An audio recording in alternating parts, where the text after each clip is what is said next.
The recent Supreme Court immunity decision has reignited questions about the president's pardon power, a power that lacks any clear restraints and is ripe for abuse. My next guest's new book investigates the executive power and details how accountability is needed in order to help preserve our democracy. She writes, quote, "The Trump administration showed us that in the wrong hands, the president's pardon power is poised to become a devastatingly sinister tool of corruption and abuse. It's time for the pardon power to shrink, possibly into obscurity. Democracy will no doubt be better for it." Joining me now is Kim Wehle, professor of law at the University of Baltimore and the author of Pardon Power, How the Pardon System Works and Why. Kim, it's an honor to have you on the show. I'm so excited about your book, and I can't wait for everybody to get their hands on it to read it. Let's start with the foundational how, though. Let's start with that basic premise. How can a president pardon him or herself? Well, the how is really leads to the question of if they were to do that, what's the pushback? And the issue in this moment, and it's just strengthened, I think, by the court's immunity decision, is whether there are any checks and balances on the presidency anymore. If the president were to pardon him or herself, who would stop them? Who would push back on them? That's really the question. Even a pardon for bribes, Katie, I think that's a possibility now that the Supreme Court has put the presidency above the law, even when it comes to committing crimes in office. So, Kim, your book traces the origins of the pardon power going as far back as the English monarchy. That idea of investing that type of power in the executive branch stems from the English monarchy. We left the monarchy, right, Kim? We left the idea of having a king, and putting aside our opinions about that immunity decision, why did the framers include this executive action in the Constitution?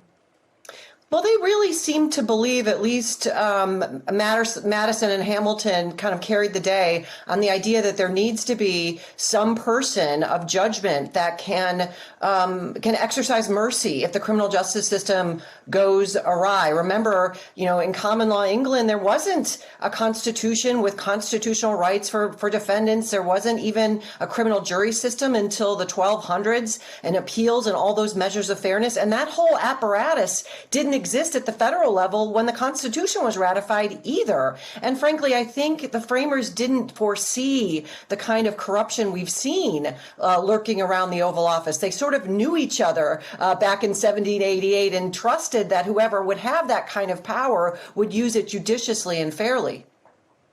Until somebody named Donald Trump comes along and shows what he's capable of doing when he holds office of the presidency. You said here, there is a CBS poll that found that 62% of Americans, Kim, oppose pardons for the January 6th rioters who forced their way into the U.S. Capitol. And yet Donald Trump has still promised to pardon them if he comes back into office. He says he's going to pardon, quote, a large portion of them.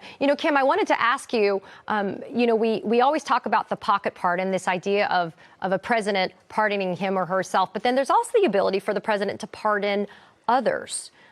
In this instance, what kind of long-term consequences could we see if we see somebody like Donald Trump back in the Oval pardoning the January 6th insurrectionists? Well, it might have been that poll or another one over the summer where people were asked, why are you against pardons for the January 6th insurrectionists? And the answer was, and this was Republicans and Democrats, I'm paraphrasing, we don't want to encourage or greenlight political violence around elections.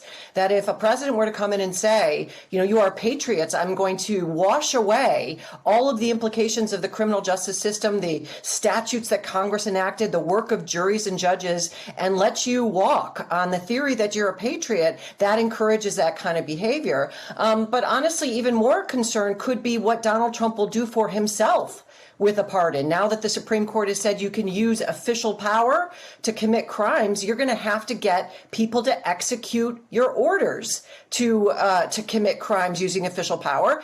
Those folks are not covered by immunity. But if Donald Trump were, as he did with some of those who engaged in the 2016 election interference, Roger Stone and Paul Manafort, if he were to pardon cronies or people in the White House, if they commit crimes on his behalf, Katie, we we not only have a president above the law, but we have those around a president above the law if they're willing to commit crime. So the pardon in connection with that immunity decision is extraordinarily dangerous in the wrong hands. So I have to ask, is there an expiration date on a pocket pardon? Let's just say hypothetically Donald Trump pardoned himself. The fact that he hasn't used that pardon at this point in time, signifies to me or militates to the fact that maybe he didn't do that. But is there an expiration date on a presidential pardon in any way? No, I mean, the pardon power is very vague.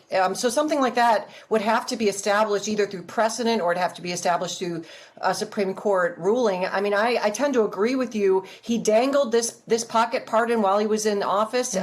He's smart about things like this. And if the Supreme Court at some point doesn't continue to give him win after win in these federal cases, it's not inconceivable that he will pull out a pocket pardon that he gave himself during his last term in office. And that would be yet another constitutional crisis triggered by Donald J. Trump.